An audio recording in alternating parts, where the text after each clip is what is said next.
Here's a psychology fact you're not ready for. The people who ignore you often have more control over your emotions than the ones who care about you. Think about that for a second. You could have 10 people replying, laughing, checking in, but your brain zooms in on the one person who left you on red, the one who replies dry, the one who forgets to text back, and suddenly your mood depends on them. Annoying, right? Psychologists call this intermittent reinforcement. And once you understand it, you'll never look at your attachments the same way again, because this one pattern quietly affects your relationships, your self-worth, and even how much nonsense you're willing to tolerate from people who give you the bare minimum. But here's where it gets even worse. Most people think, I just really like them, or I don't get attached easily. This one was different. Nope. That's the biggest mistake. Here's the uncomfortable truth. Psychology says people don't ignore you because they're busy.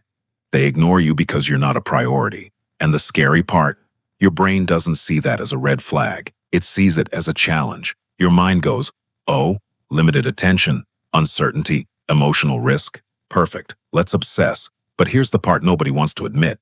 The reason you get attached isn't because they're amazing. It's because they're inconsistent. When someone treats you well all the time, your brain relaxes. There's no mystery, no chase, no emotional roller coaster. But when someone gives you attention one day and disappears the next, your brain gets hooked like it's scrolling social media at 2 a.m. This happens because your brain loves unpredictability. It's the same reason slot machines are addictive. You don't pull the lever because you always win. You pull it because maybe this time you will. One day they're sweet, next day they're cold. Then suddenly they send a, hey, he, and your heart does a backflip, like you just won an Olympic medal. Your brain thinks, see, don't give up. It worked before. But the reality is, it worked just enough to keep you stuck. If that hit you, good. It means you needed it. Here's another truth people hate hearing. When someone ignores you, your brain doesn't crave them. It craves validation. Ignoring triggers your ego. It whispers, why am I not enough? And instead of walking away, your brain tries to fix that feeling by chasing the person causing it. So you overthink texts, replay conversations, check your phone like it owes you money. And your mind says, if I can just get their attention, I'll feel better. But notice this, you're not chasing love, you're chasing relief. Most people stop here, and that's why the cycle never ends.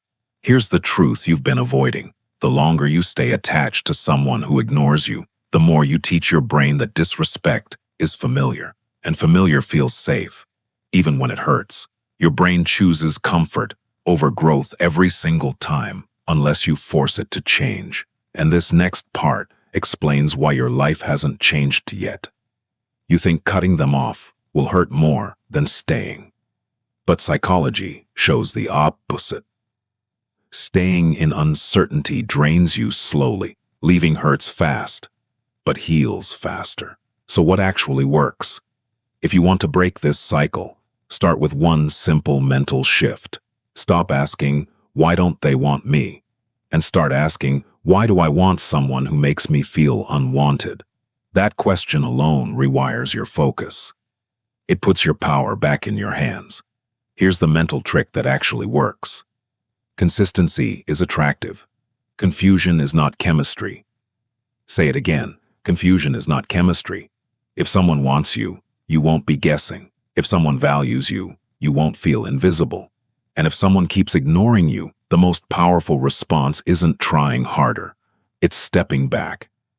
Because the moment you stop chasing attention, your brain stops associating love with anxiety. And that's when everything changes.